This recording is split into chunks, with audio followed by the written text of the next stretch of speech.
Assalamualaikum warahmatullahi wabarakatuh. Sahabat Galeri Hawa, semoga Allah selalu meridhoi kita tetap pada Islam. Manusia adalah makhluk ciptaan Allah Subhanahu wa Ta'ala yang paling mulia. Dan Allah menciptakan manusia laki-laki dan perempuan secara berbeda. Namun keduanya Allah ciptakan dengan mulia. Tujuan Allah menciptakan manusia laki-laki dan perempuan adalah agar manusia dapat saling melengkapi, dan agar manusia bisa memiliki keturunan dari pasangannya masing-masing. Lalu adakah cara dalam Islam, agar kita bisa memiliki anak atau keturunan dengan jenis kelamin tertentu? Selamat datang di channel Galeri Hawa, tetap dukung channel ini, agar bisa memberikan manfaat untuk orang banyak, dan menjadi amal jariyah untuk kita. Setelah hijrahnya Nabi Shallallahu Alaihi Wasallam ke Madinah, dan setelah pembangunan Masjid Nabawi, ada satu kejadian unik, di mana ada seorang pimpinan pendeta Yahudi, orang yang paling hafal Taurat, namanya adalah Abdullah bin Salam. Dia ketika mendengar dari masyarakat Madinah bahwa telah datang Nabi Allah, telah datang Rasulullah, dan dia tahu semua ciri dan fisik Nabi terakhir yang diceritakan oleh Allah dalam Taurat. Bahkan hijrahnya ke Madinah juga Allah ceritakan dalam Taurat. Dan bangsa Yahudi adalah orang-orang yang paling mengenal Nabi Shallallahu Alaihi Wasallam, seperti mereka mengenal anak mereka sendiri.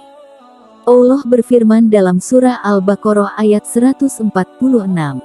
Orang-orang Yahudi dan Nasrani, yang telah kami beri Alkitab, Taurat dan Injil, mengenal Muhammad seperti mereka mengenal anak-anaknya sendiri. Dan sesungguhnya sebagian di antara mereka menyembunyikan kebenaran, padahal mereka mengetahui. Saat itu Abdullah bin Salam sedang berada di rumah tantenya yang juga seorang pendeta Yahudi. Abdullah tiba-tiba bertakbir dengan suara keras, Allahu Akbar. Saat tantenya mendengar keponakannya bertakbir dengan keras, dia bertanya, "Hai Abdullah, kenapa kau takbir sekeras itu?"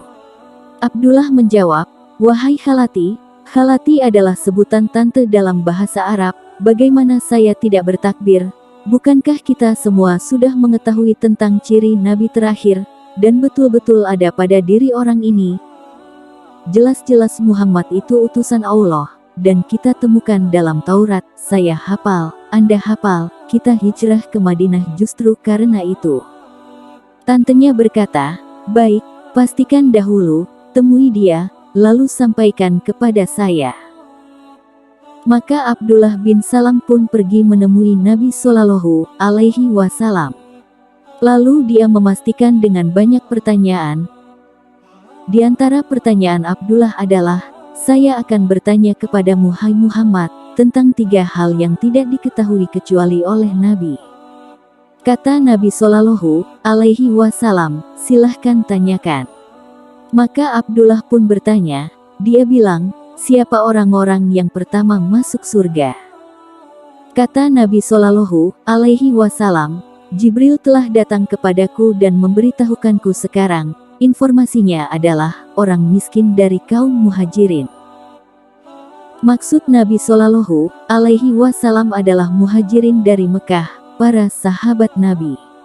Ternyata dalam Taurat disebutkan itu, bahwa ciri Nabi terakhir nanti, akan ada pengikutnya dari Mekah, dan mereka adalah orang-orang susah, dan ini adalah orang-orang yang pertama masuk surga.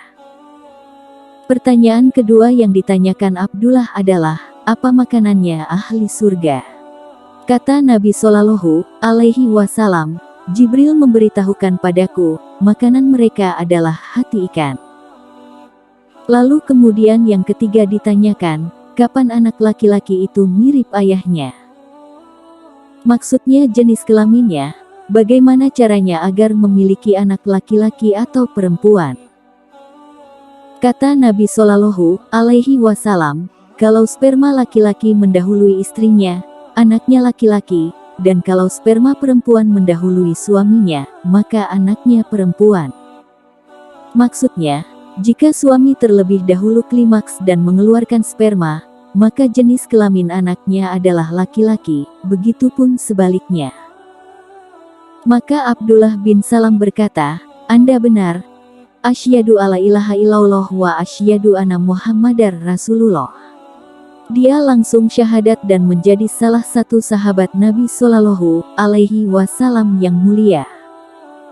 Semua hal di dunia ini adalah atas kehendak Allah, dan Allah telah menyampaikan segala hal di dunia ini berikut dengan solusinya, melalui lisan nabinya, Muhammad Shallallahu Alaihi Wasallam. Wallahu a'lam bishawab. Jika benar itu dari Allah, jika ada salah itu dari saya. Assalamualaikum warahmatullahi wabarakatuh.